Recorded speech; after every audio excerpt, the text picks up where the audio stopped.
I'm going to teach you why you're not losing weight, even though you go to the gym 3, 4, 5 days a week in a way that a 5-year-old can understand it. Hi, my name is Jen. I'm a women's weight loss expert, CNC, who personally lost 50 pounds 7 years ago and has kept it off ever since. Welcome to class. One of the biggest things that I struggled with during my weight loss journey was I felt like I was crushing it in the gym 3, 4, 5, sometimes 6 days a week, but I wasn't seeing any changes on the scale. I could tell I was building muscle and my strength was increasing, but my body wasn't changing at all. And I was super frustrated because I was committing hours and hours to the gym every single week, but was getting nothing out of it, which would then be super motivating and lead to me giving up on the gym for several months at a time, which led to me eating whatever I wanted. Because if I wasn't going to lose weight by eating a salad, why the fuck wouldn't I eat an entire pizza for dinner?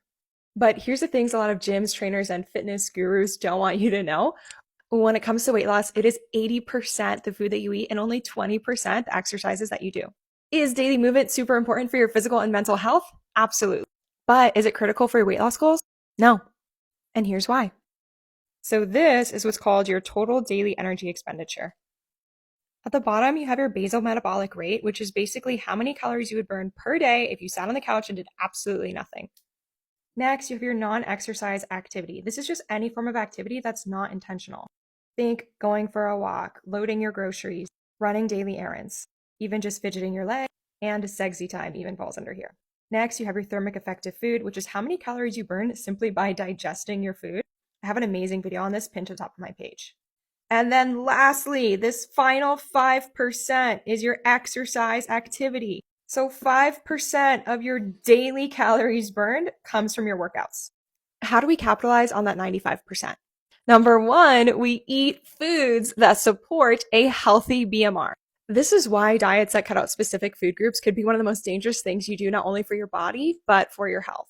Because when your body's not getting the right amount of proteins, fats, and carbs, your BMR plummets. So instead of having a healthy BMR of 1,600 calories per day, your body might have a reduced BMR of 1,000 or 1,200 calories per day, making it so much harder to stay compliant and lose weight. And the quickest way to reduce your BMR is to restrict calories or cut out fats and carbs. Next is your non-exercise activity. This is why hot girl walks and Pilates has become such a thing in the last year. People finally figured out that this was the secret for fat loss. Getting 10,000 steps in over the course of the day is so much easier for most people than getting 60 to 90 minutes in the gym. Plus, it's just a lot easier on the body.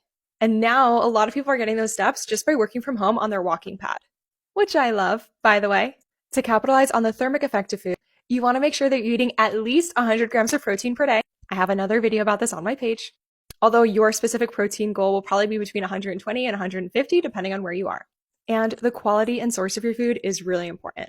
I have tons of videos explaining each of the things I talked about here, so make sure you like and follow for more weight loss tips.